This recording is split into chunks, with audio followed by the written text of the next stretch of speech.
I want to welcome you once again to the program Transforming Lives One at a Time. I am your host, Deanne, and on this program we seek to educate, provide pertinent information, and keep you in the know as it relates to the many issues and concerns we face as a society. As you know, we are now in the rainy season, and of course, in our climate, we have to be prepared for eventualities like bad weather, storms, and hurricanes.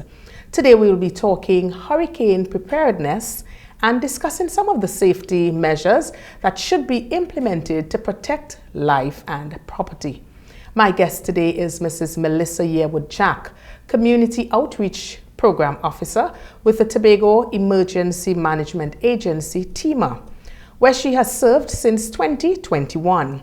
With over a decade of experience in public education, community engagement, and emergency management, she leads the agency's outreach initiatives aimed at building disaster resilience across Tobago's communities.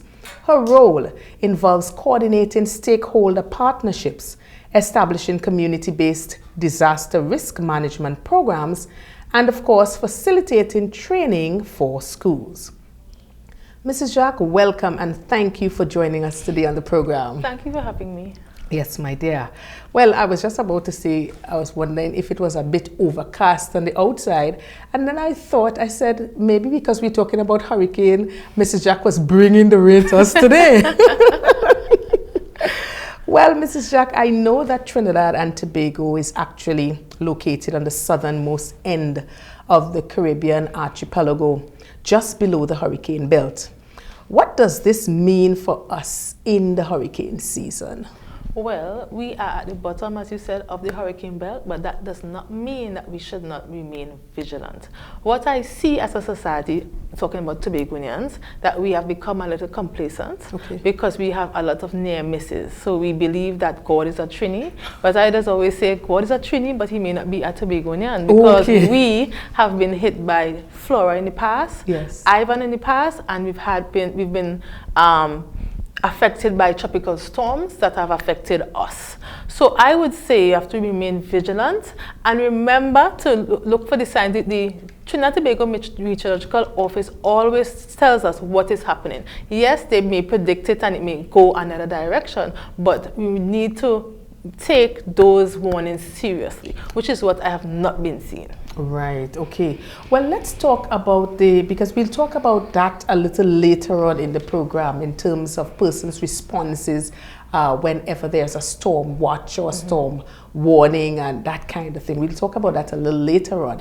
But now I want us to talk about the green, yellow, orange, and red alerts. When we see these, because of course the meteorological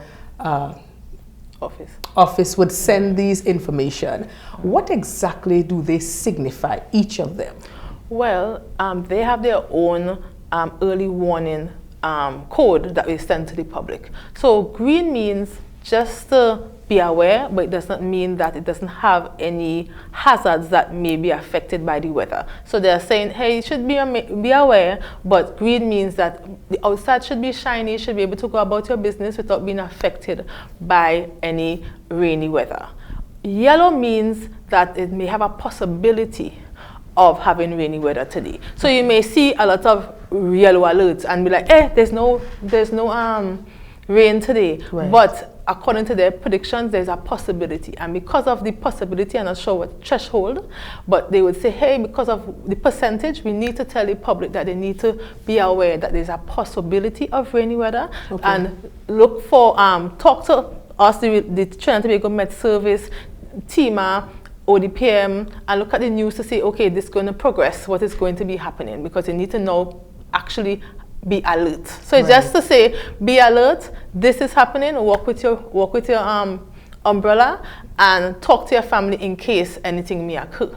Now, orange alert means that there's a higher probability of heavy rainfall that will have cause hazards to occur in your society, which means a higher probability of landslides, higher probability of flooding. Now the yellow alert causes this as well, but orange alert will normally come out when there is a tropical storm is going to affect us. Normally when you hear orange alert, it means like a bigger storm, that the probability of more hazards to affect the island is going to happen. So then is when you're going to say, be vigilant. You have to be able to say, make sure and talk to your family about your emergency plans.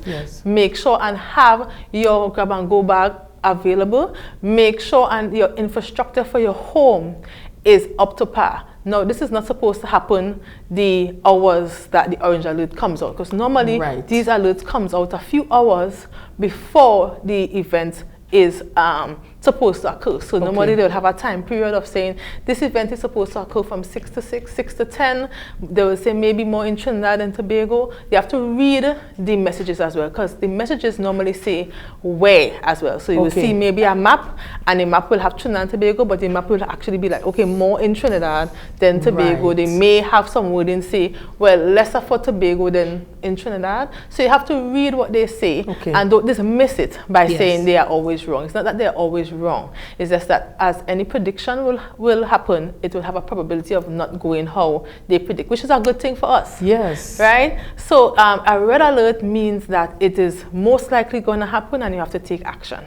Meaning that if you need to go by a shelter, go by a shelter. You could do that for the orange alert as well. But this means that in their minds, it's going to be high winds, high rains. It's going to have, it will have hazards that are going to affect us. Red alert normally occurs when there is a hurricane, right? And they know that a hurricane is supposed to be happening. The probability of that happening is very, very high, and you need to take action. Now is not the time. The talking is finished, and action needs to happen. Okay. Well, according to the Met Office, approximately how many storms can we expect for this upcoming season? They said that it's a high likely of storms this season. I think they said there's supposed to be 3 named storms that may affect us this season. Now that is just a probability, because they said it's a higher than usual activity for the rainy and hurricane season. So they're predicting 3 named storms, and that is just saying that they predict that pre-hurricanes may affect the region. Right? May not affect us, but may affect the region. Of course. What are some of the measures that homeowners should put in place to ensure life and property? I mean, because sometimes we really take things lighter, and we'll talk about that later down too, you know, but we really take things light. But give us some of the measures that we should implement. Well, in TEMA, we have noticed a trend of fallen trees affecting homes and affecting property. Now, at TEMA, we no longer cut trees for persons unless it already affected their property, meaning that if it's on the ground, or it's on your roof, then is when we are allowed to go and cut it down. Before that, it's up to you to cut the branches of your trees or cut a tree if you think that it's compromised. But that is up to you. The number one thing that affects us is fallen trees on utility lines, fallen trees on your home, in your yard, right? And we realize that people do not take those trees above their home seriously to check to make sure that it will not affect you going forward, right? 2, you need to be able to make sure your roof is secured. A lot of things happen is when we ask that we have always been asked for tarpaulin for roofs that has been compromised, right? We see when we go there, the roof looked compromised before, meaning that we could see that the roof needed work, but you did not work on it until until something happened and you ask us for some tarpaulin. Then you're supposed to be working on that in the dry season. Of course. All right, so you're supposed to say, hey, I mean, I know sometimes that it might be expensive, but it's to protect you and your family. Because then how long this tarpaulin is going to last? That's right. So then you're going to ask us, and then if anything doesn't happen in the prescribed period, then you're going to be like, oh my gosh, the government. But it's not, the government's not supposed to take care of you. Right. You're supposed to take care of you first. As I always tell people, you taking care of you first. Of course. Right? Because the government have people. So as I always tell people, in the case of an emergency, we just have to take care of ourselves first, and then you next. So Yes. you're supposed to be able to take care of you first. Of course. Right? So on top of that, you're supposed to check your infrastructure for your home. Okay. You're supposed to make sure that, hey, if there's any cracks that will affect the infrastructure of your home, you get that fixed.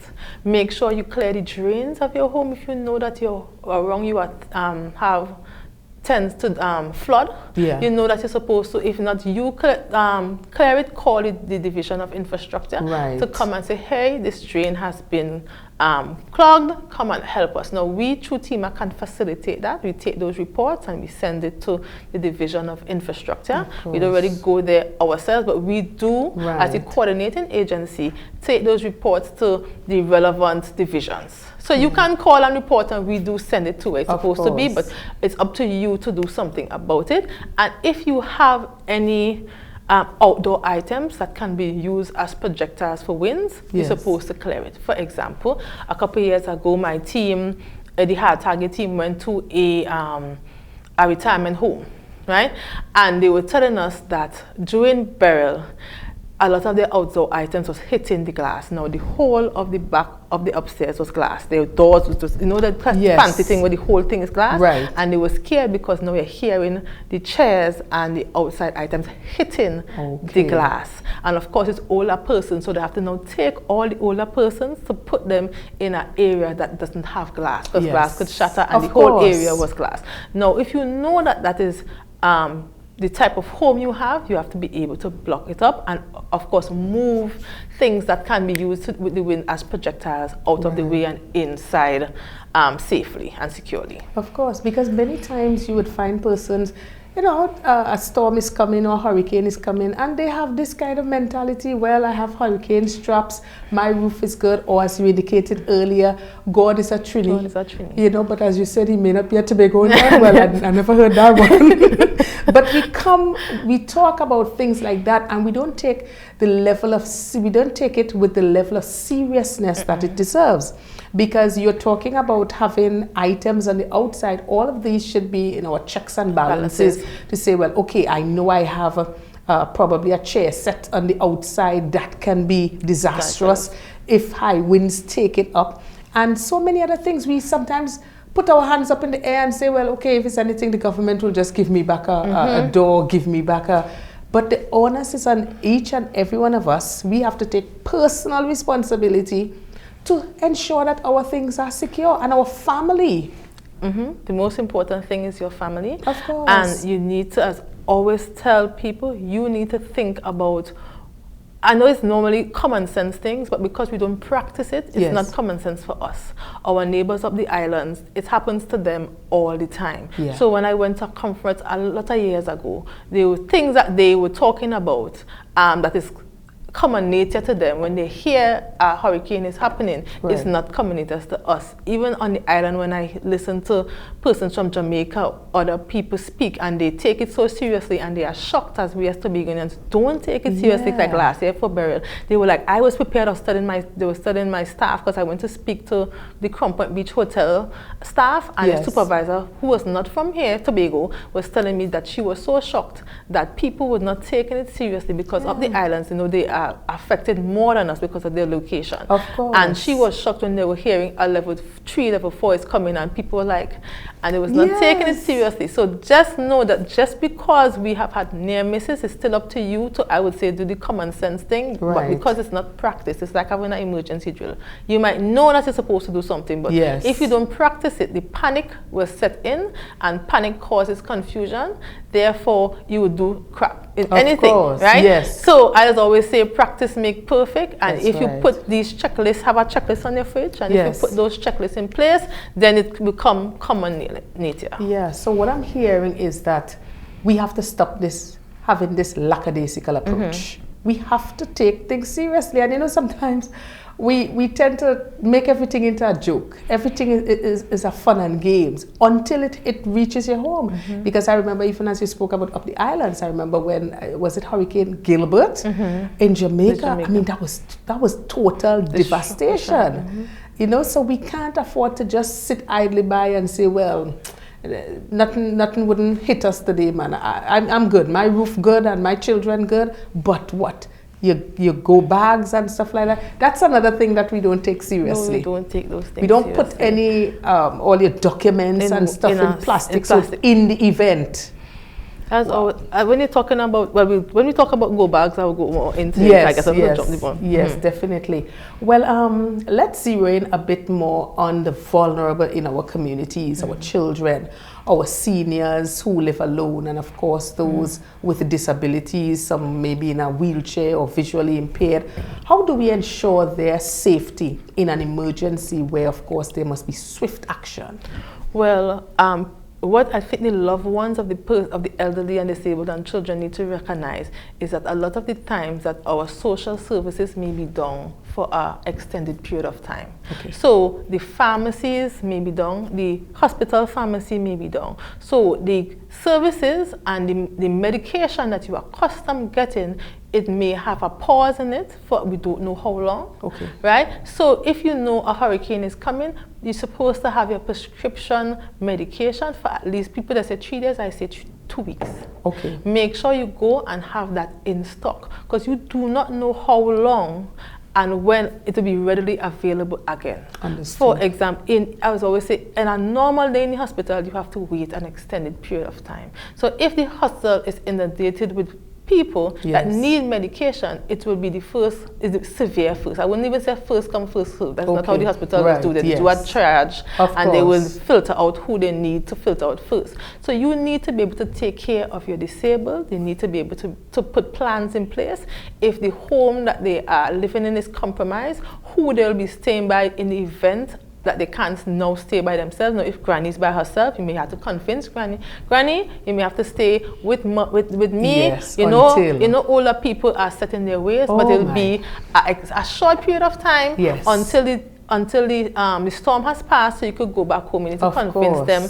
And if they are living by themselves, if you are a neighbor, you need to have the buddy system where you make sure they are good. Before, you know, Tobagonians used to be famous for taking care of ourselves in our village.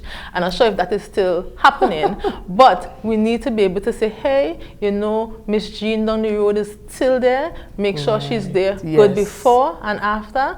If anything is happening where there are food drops, water drops, make sure maybe she might be able to do it herself. Okay. Make sure that you, as her neighbor, be neighborly, and make sure that she is okay as an older person. Same thing with the disabled. Yes. They will need your help if they're not living with you. So you need to check in. When it comes to kids, in the case of Grenada last year, and even you could say even with COVID, you don't know how long the children's schooling system, what their needs are, will be affected. Right. COVID was a great example, because that was 2 years of us not having a standard school system. Correct. In Grenada, they had in Petit two, I can't remember the pronunciations of the two islands that were affected. In some cases, they had to take the children from the island to the main island without their parents, right? Because they needed to be there to go to school. Of course. So you do not know how long your children will be affected. So you may need to buckle down and be their teacher, right? They play partner, but you're able to put things in place to be there for the long haul. Right. So what I'm hearing is, forget what you would have done in the past. This is time for reality, for us to think realistically as to some of the things that are possible to occur during a storm and a hurricane, and put the foolishness aside, put the games and the fun and the jokes and the memes and all these kind of things aside, and start to take it seriously. Yes. Wow, yeah, well, we need to take it seriously. At this time, we're going to take a serious break here. All right, so you're viewing Transforming Lives One at a Time. We are talking about hurricane preparedness. We're going to take a short break, and we'll be right back. Stay with us. If you're wondering where to find top-tier quality tiles and products to refurbish or renovate your wall, floor, or pool, well, your worry is over. Come to D-Cell's Tile and Ceiling Center, Store Bay Local Road, opposite the Bonnecourt Primary School, Tobago, where you will find porcelain, mosaic, and ceramic tiles of the highest quality guaranteed. D-Cell's Tile and Ceiling Center also stocks thinset, grout, tile cutters, and yes, windows. Plus, a friendly smile and service that's second to none awaits you. So forget the hassle and get all the quality tiles you need right here in Tobago at D-Cell's Tile and Ceiling Center. Call us today at 460-8802, 639-8281. Opens Monday to Saturday from 9 a.m.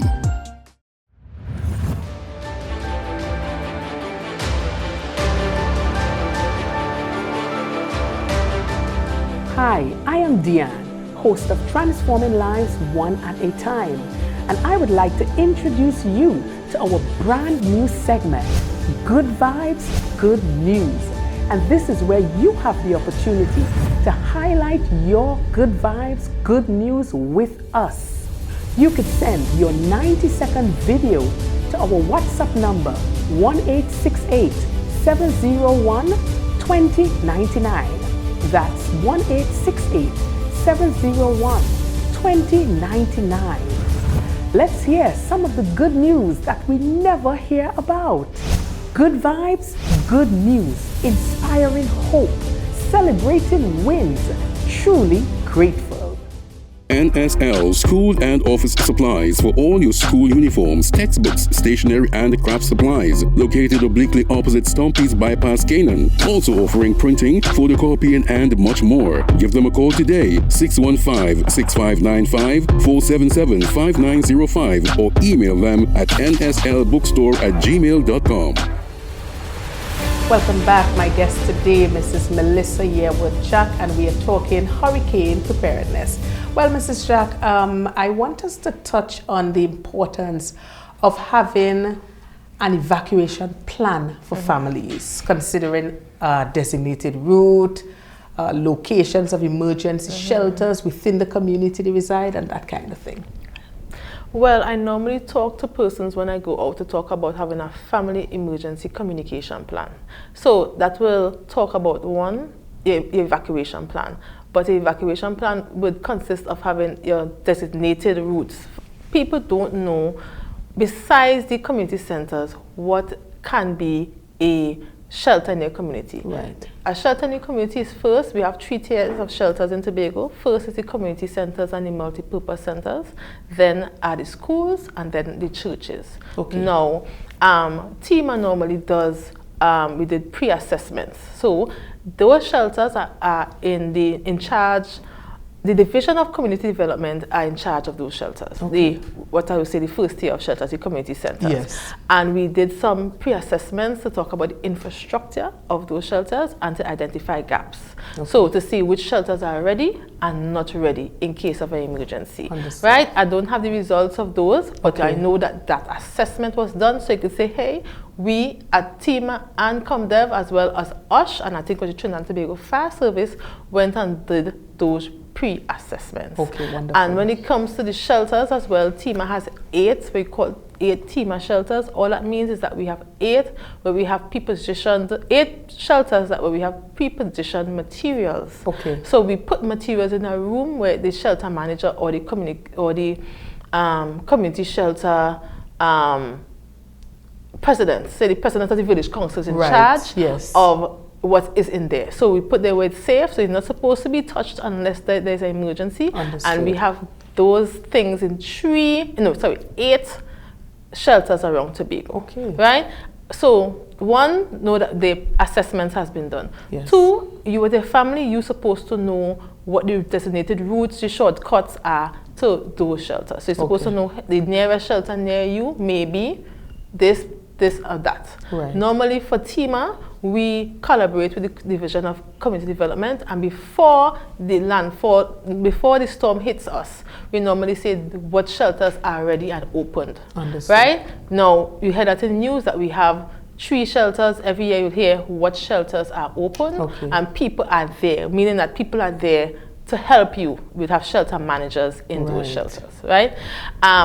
When we talk about the family emergency communication plan, I just always say, think about it like your job. In your workplace, there is a muster point. Right. In your workplace, there's a plan.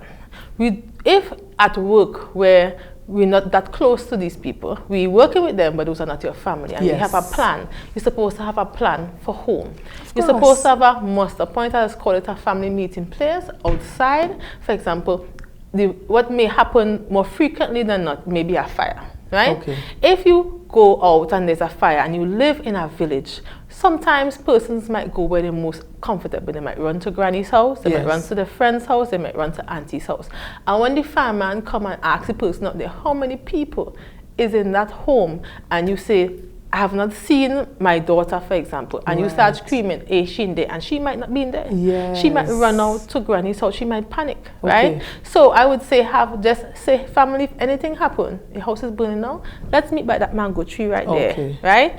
Let's do a head count so we know if we need to panic or not. Yes. Right? I like you might need to panic because the house is burning down. Right. But you may not need to panic because everybody is out there. So you could know what to tell because they will ask if anybody's there. Of course. Right? Two, you may need, I would call it a meeting place outside of your village. If your village is prone to landslides, then you may not be able to go home. Okay. Right? And the two utilities that has go down during this time is our telecommunications, which is our phones, and electricity. And two, we have noticed that have go down fast. Yes, right? Correct. Not WASA, your phone. Yeah, always have water. Your phone does always go, whether strong winds and your phone gone. You have so much action in the island, you can't get through with a message. Yes. Right? So you may not be able to call your family or your friend to say, hey, there's a landslide, I cannot go home. The next best thing to say, hey, they would know if they cannot go home, I am by auntie in Scarborough. Yes, yes, yes. Right? I'm by my friend in Canaan. Of course. Because you know your village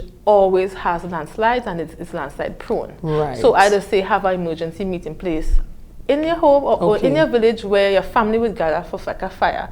And for things like flooding and landslides and they can't make it home for extended amount of period, your family may not be able to contact you and you'll be like, oh, most likely, she is by so-and-so house. Okay. Right? When it comes to your kids, most of the kids do not know where you live. Your kids do not know where you work. I've worked with kids. So when you ask, where is mommy?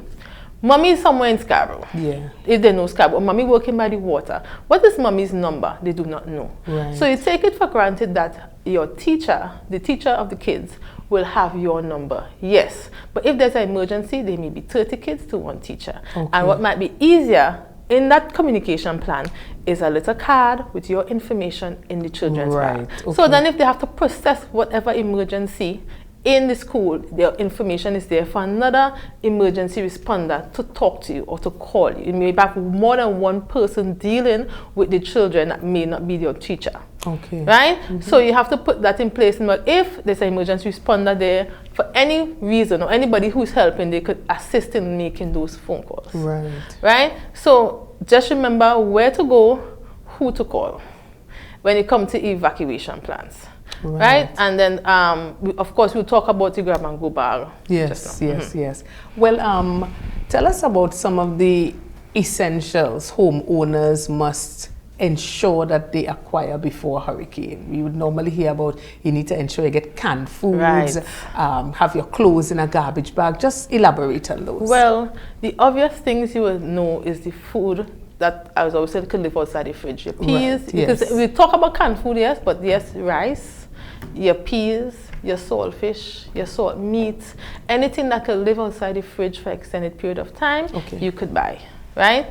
Of course, you need water. We say a gallon of water a day per person because the gallon of water is to clean you, to clean your food, to clean utensils. That's why we always say maybe get some paper plates that you could throw away so you don't need to use the water for that, right? Yes. So in your grab and go bag or in your things that you need to gather, get paper plates, get sanitary cups, anything that you could throw away for because you don't need to use the water, because then one of the things that we realize in emergencies that people always need is water. Yes, right? Of course. And of course, we don't want you to get sick during that time. Right. If the County Medical Office of Health was with me now, they would have known, tell you all the time, do not get sick. right? If you think something is wrong with the Yes. food item, throw it out. Okay. Right? So you need to clean that, because in a normal day, how long do you take in the hospital? I would say 6 to 12 hours just to get seen. Yes. Imagine in an emergency. And you do not want a bug or you get food poisoning to be the reason to go up in the hospital. Of course. Right? So, of course, water. Yes. We talk about sanitary items. The next thing that we forget is personal hygiene items. Okay. Especially for babies and women. Yes. Right? For women, you know, every month we have our menstrual cycle. It is important that we stock up on those things. As a normal woman, you could say for me, sometimes I just forget I had to run to hustle to the supermarket as a woman. Yes. So imagine in an emergency where everything is closed. Right. And then people wouldn't want, readily and available, ask a girlfriend, hey, can I have one please? And of course everybody just share. Of course. But in an emergency, when you don't know when you're gonna get, That's it. are you going to share? Right? Because you might have your one little stuff Yes. there. You don't know how long. And in the case of Grenada, again, we had to send these items. Yes, I remember that. Because people don't think when they hear relief items, they mightn't think sanitary items. They mightn't think toothpaste, they mightn't think toothbrush. People normally think food, water, clothes. That's right. Right? And clothes, if you are donating clothes, please do not donate your old clothes. I think these days they even stopped getting clothes, because normally people donate the old clothes that they don't want anymore, and we do not donate those. Right. We keep them or we discard of them.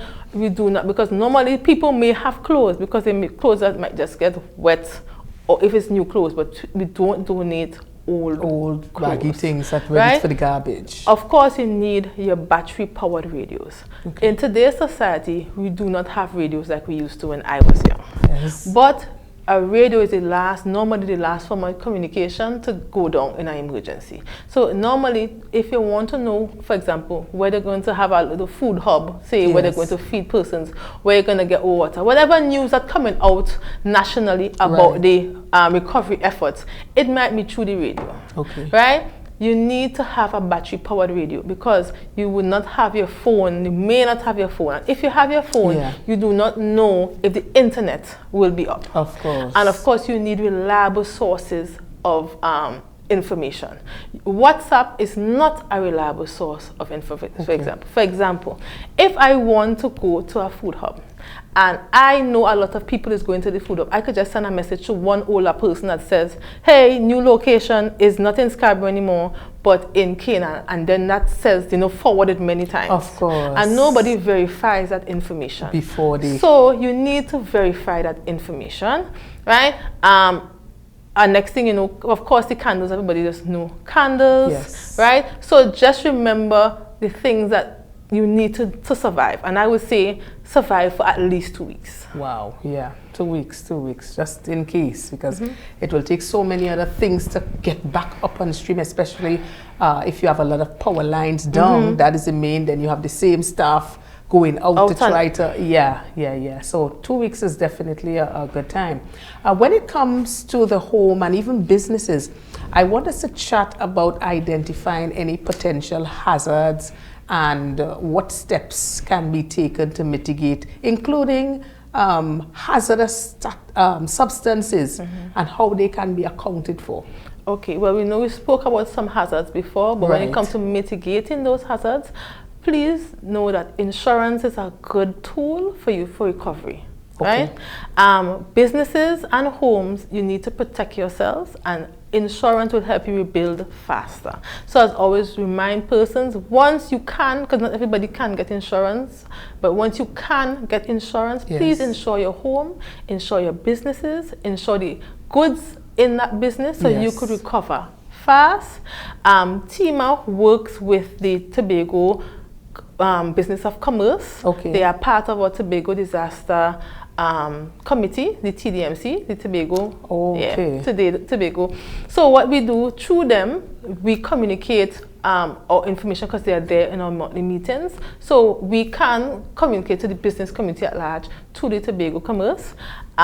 We do have a member supposed to be from the Tobago Hotel Association, they also get messages and they could talk to us through them, and we can help businesses develop a plan if they ask. We have a planning unit, so we can do that for you if that is a service that you need.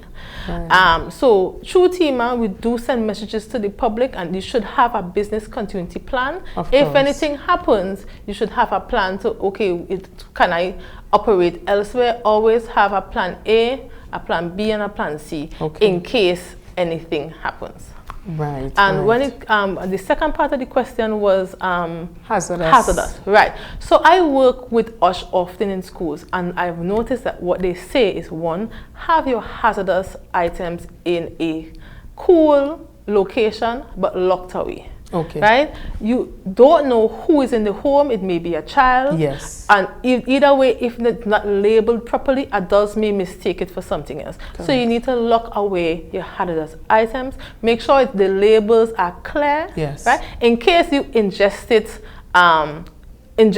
and you need to be able to say how to protect yourself. Sometimes in the label would say, hey, drink milk, whatever. Right. And you could tell the emergency responder this is what is happening, because you don't know what is in there. You just know you may have swallowed this. So they were like, what it is. So you could clearly say, hey, this is what it is. So make sure it's carefully labeled, so you'll be able to communicate to the emergency responder, whoever, that this is what happened. Right? And make sure it's sealed. You do not want these items to leak, causing any kind of the smells that may even get you sick, right? It may be damaged, because some of these things may damage your property, may damage the items, so make sure that it's secure.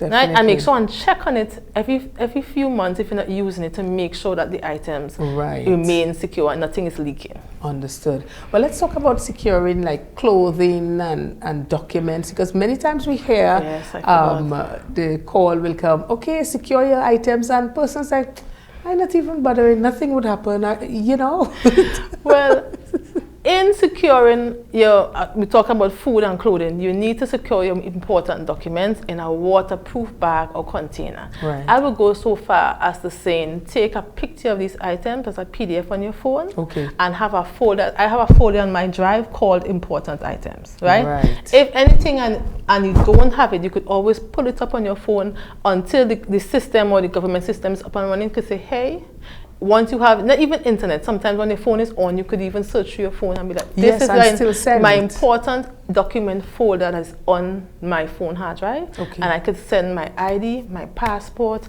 my academic information, my children's information, even their immunization information could be in that folder.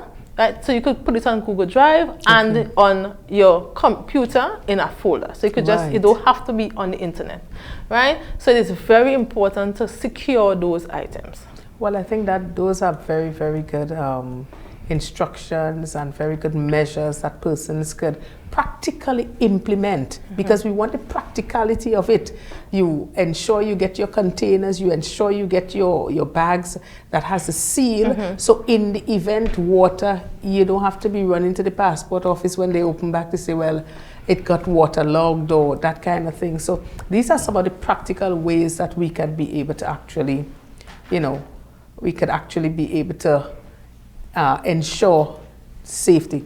I want to talk a little bit about like fishermen going out, because many times you would hear bad weather, and then the bad weather would come and they would say, well, okay, secure your boats and stuff like that, and you would still have boats out there. What is it? Well, about a month ago, the UNDP, the UN Development Program, did focus groups in Tobago, and some of the members of those focus groups were fishermen. And when I spoke to them about this, they told me the same thing. The Trinidad and Tobago Met Service, they say this and this doesn't happen, and they live in the sea and they know better. Basically, they could tell me when weather coming more better or when the sea changes better than the Trinidad and Tobago Met Service. So they have confidence, but I was trying to tell them, hey, yes, but when you see, especially when you see a high seas alert, they would be specific. Remove those boats, because then what you're going to do is put pressure on the government to find the money to help you. Precisely. Right? And it doesn't make sense. I know they say they take a lot of time and money to take those boats out of the water. How much more money to take to replace the boats? To replace the boats. And then not only that, while you're waiting on the government to help you, in the meantime, your livelihood is at stake. It's paused, right? So it's a lose-lose situation. So what I was lamenting to them, hey, yes, sometimes it's a possibility that it doesn't really have the high seas warning and stuff like that. It mightn't happen. Right. But it's important for you to take those threats. I call it a threat. Yes. If anybody come and say, I'm going to kill you, are you going to stay right there or are you going to move? Exactly. Right? So a high sea warning is basically a threat. Right. Saying, hey, this might happen. It may or may not happen, but are you going to stay there to see if it's actually going to happen? No, you're going to move. So you're going to move that boat. Take precautions. Take precautions, because this will affect your livelihood. They kind of listened to me, but they know fishermen they was like, I know better, and I was like, a little stubborn. A little stubborn. And on the as we talk about fishermen, what worries me is that I think fishermen doesn't have the telecommunications on their boat. Okay. Because when we hear about them missing, yes, and you ask if they have GPS on their boat, if they have radio communications on their boat, sometimes they do, most times they don't. And I would implore any fisherman that is listening to me to make sure that you have some form of communication other than your phone, because your phone is not that reliable out on the sea. That's right. To talk to anybody and make sure you have a GPS on your boat. It might be an investment, but it's an investment that it's a good investment. Yes, that might save your life. It's a sensible and intelligent investment. Yes, definitely. Well, at this time, we're going to take another short break and we'll be right back. Stay with us.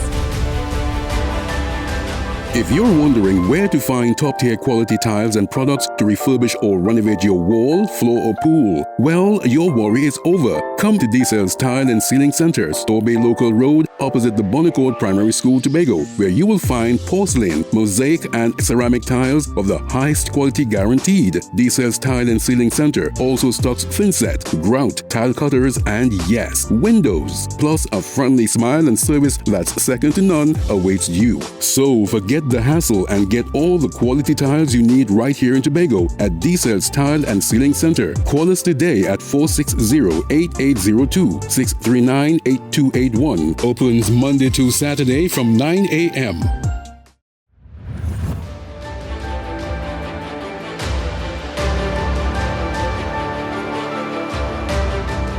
Hi, I am Deanne, host of Transforming Lives One at a Time, and I would like to introduce you to our brand new segment, Good Vibes, Good News.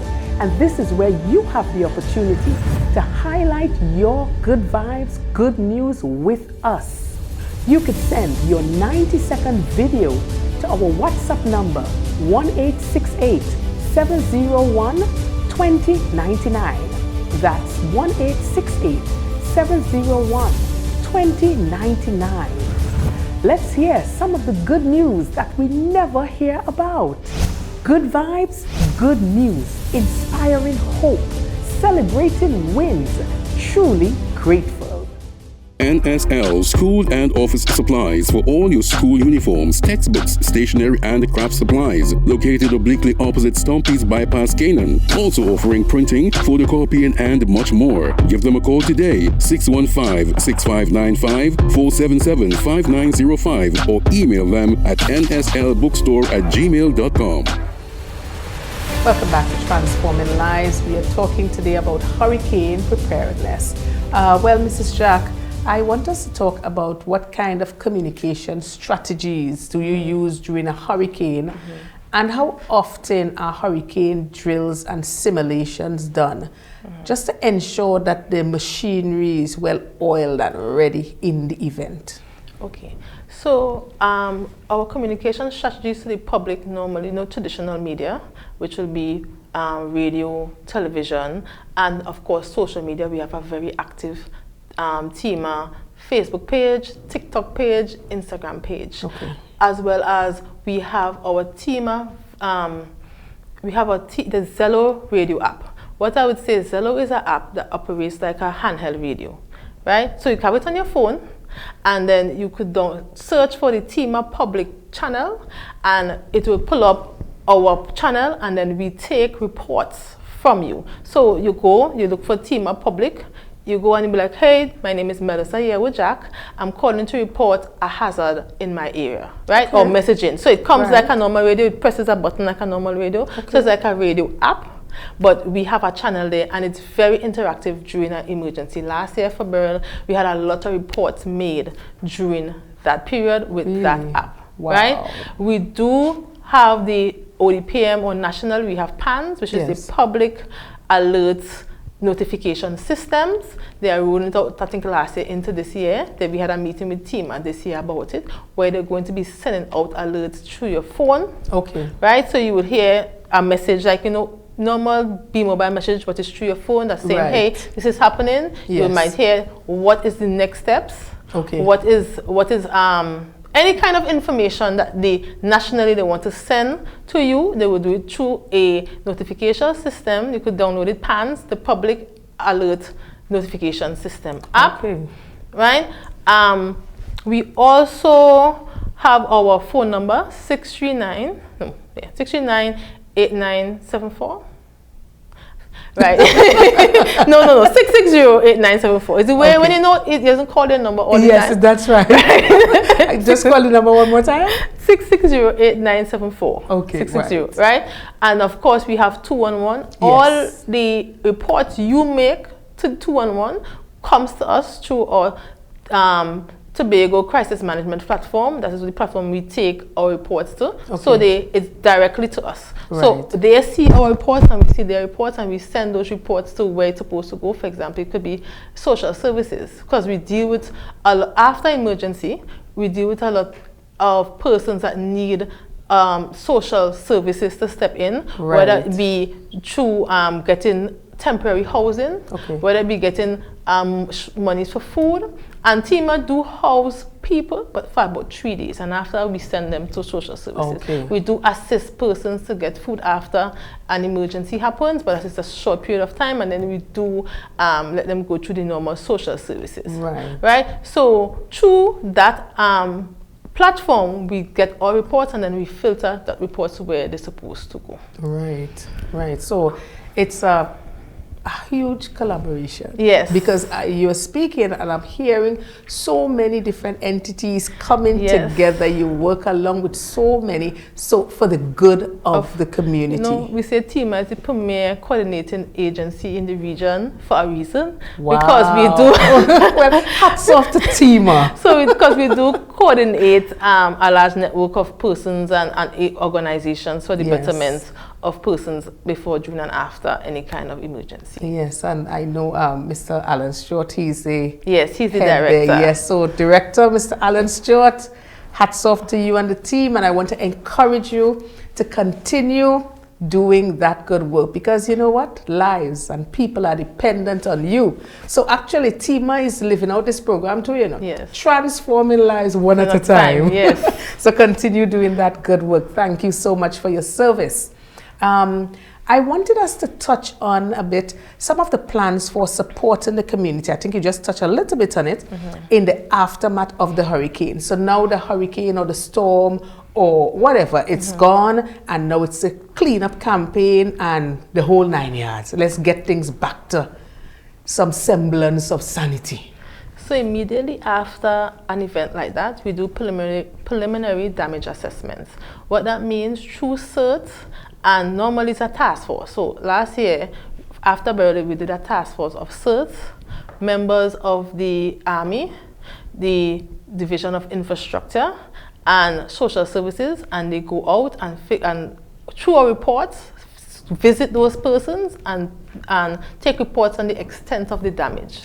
Where it be the infrastructure and what the persons living in that infrastructure immediate needs. So that is why we say social services is involved. Because then we know normally we filter them through, but if they're there on the ground with us, they already have first-hand knowledge. Of course. Right? So we do our PDAs, we call it the pyramid damage assessments, and then we do our damage and needs assessment. I think it's Dana. They said where we damage assessment first, and then after that we do the damage and needs assessment. So we take those assessments and figure out, okay, this is the needs of those persons. Right? From there, we talk about liaising with persons like self-help. They have self-help organizations that may give you a grants for your homes. Right? We talk about talking to settlements as well, who may give you grants for your homes, Right. and of course social services and the division of health. Okay. Because you have the psychosocial, Yes. you may need counseling, Of course. right? You may need needs that TEMA we don't facilitate in-house. So I would say the division of health, social services, the division of infrastructure, and Yes. other NGOs, for example, Habitat of Humanity. All of Okay, those people yes. come to play to assist us after an event.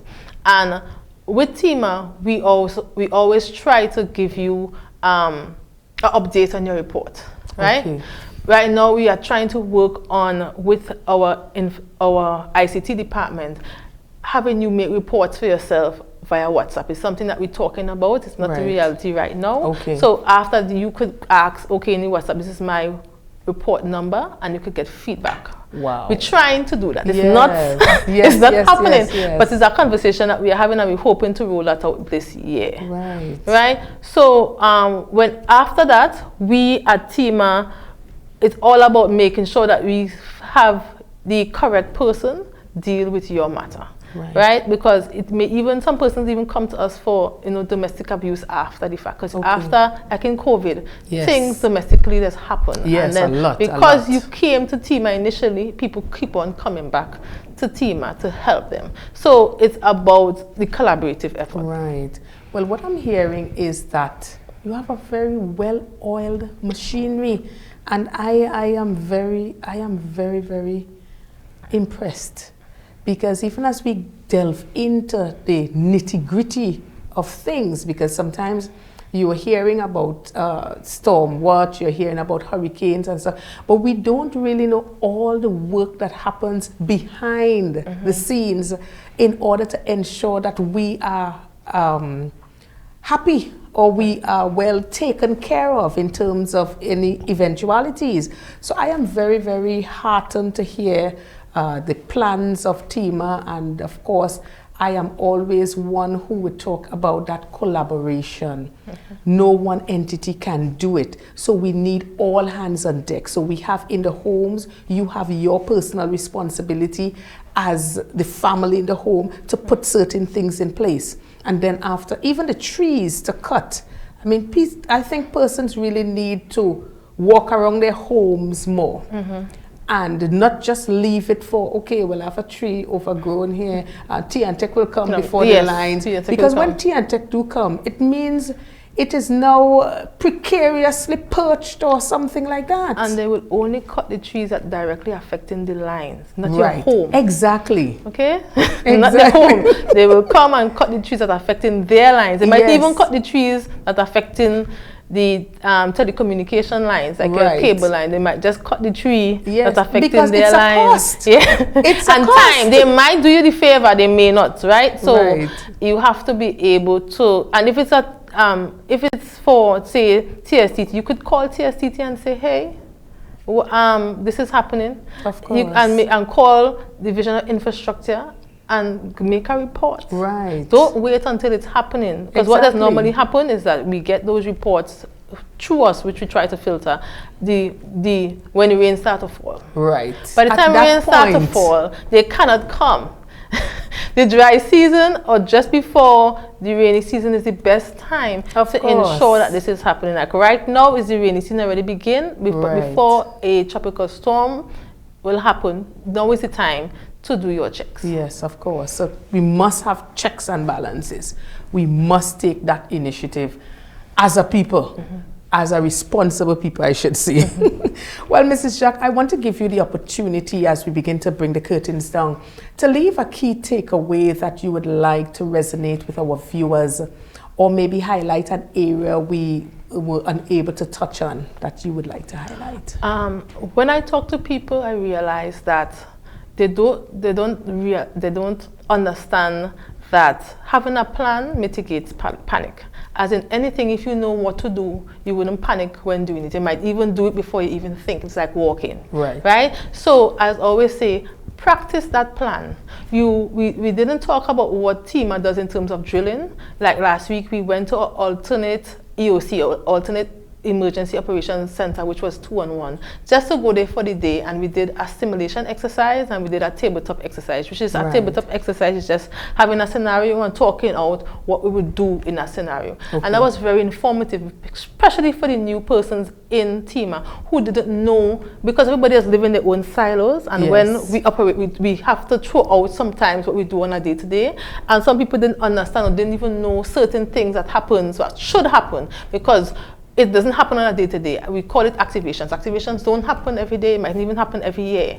So if you practice your emergency drill, it will live in you. If you go and you have your emergency checklist, it will be in you. If you talk to your children and say 911 is not Tobago emergency number, because what I get every day, every time I go to a school, what is our emergency number? 911. No, it is 211, right?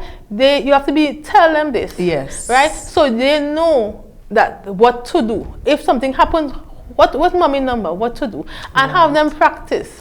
I would always say practice eases chaos sometimes, because you know what to do. So I will leave that with you, and I'll also leave that my department, the Community Outreach Program Department, is having our Hard Target campaign. It starts in July and finishes in September, where we target our summer camps and also private and public organizations as a team. My team is the Trinidad and Tobago Meteorological Service and the County Medical Office of Health, and recently we may be adding the Red Cross. And we come into your organization to just talk to you what to do before, during, and after an emergency as a team.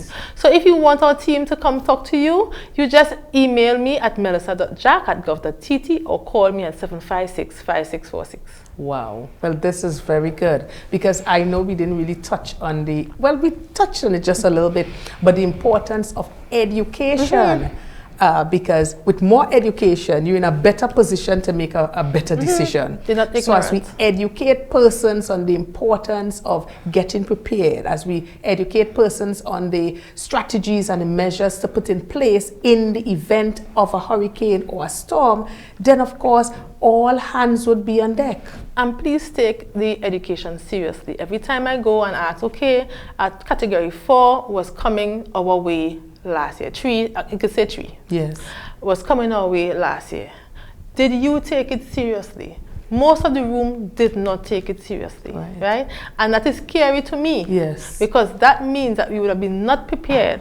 And if you know what's going on in Grenada, you don't want it to happen here, right? So you need to take what we are saying seriously. It is common sense a lot, but if you don't practice that common sense, it's like no sense. And we don't want to be in a position who don't hear will feel. We don't ever want to be in that position. Who doesn't hear does feel. Exactly. And sometimes we have to learn the hard way. But what you are here today for is to share the information so that we don't find ourselves in that position of not hearing, or sometimes you can hear but not listening. You're hearing the information, but you're not internalizing it. You're not listening to it, and you're not putting into practice the information that is being disseminated to you. Because, as you said, we are at the bottom of the hurricane belt. The persons who may take it seriously is the persons that experienced Flora in 1963, maybe your grandmothers, my mother, persons who were children. Take it a little more seriously because they were alive, they saw it, they understood it. But here we even have more information with the Trinidad and Tobago Met Service could track, hey, this is coming, because I think at that time it was like a surprise to the majority of the citizens, and 83% of the homes were destroyed. And it destroyed Tobago's bustling economy, because we had a bustling economy at that time. And if we have more information, we're supposed to arm ourselves with that information for us to be better. Right? And not ignore it because it doesn't happen. It's not, as I always say, disaster preparedness is not a sexy topic, but it's an essential topic. Of course, definitely, because I remember my mom sharing the experience, because she said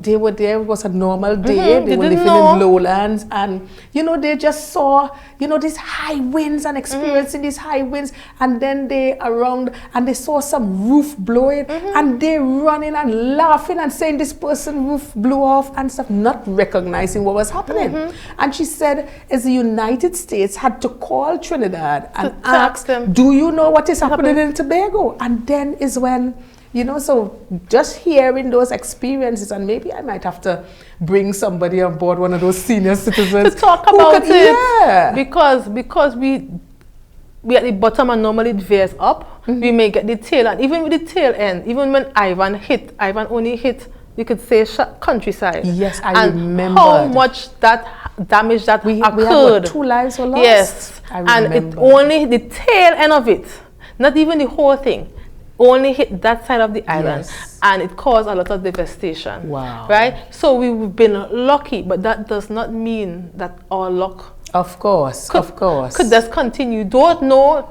hopefully it's not going to happen in our lifetime. Yes. But you need to be prepared. And that is the message we want to send. Well, I want to sincerely thank you, Mrs. Jack, for sharing such pertinent and vital information today to our viewers as we get ready for what the Met Office says will be a very active hurricane season. So, as was emphatically stated, the onus is on us to put the measures and strategies in place to ensure that we are fully prepared in the event. We don't want it to happen, but we have got to be prepared in the event. So that's where we leave things for today. Remember to like, share, and comment on our social media platforms. We are on Facebook, YouTube, TikTok, and of course, Instagram. Follow us on Transforming Lives one at a time. Remember to send in your 90-second videos to the WhatsApp 868-701-2099. That's 868-701-2099, where you get the opportunity to share your good news. I know the graduation season is coming up. Maybe your son graduated with all honors. Whatever it is, whatever good news, we want you to share it with us so that we can inspire hope in others. You know, just to encourage someone else, celebrating wins and just demonstrating that you are grateful. I am your host, Deanne, always happy to be in your homes and in your heart. As usual, I leave you with the definition of transformation, which is an internal shift that brings us into alignment with our fullest potential. Hey, we've got this. See you next time.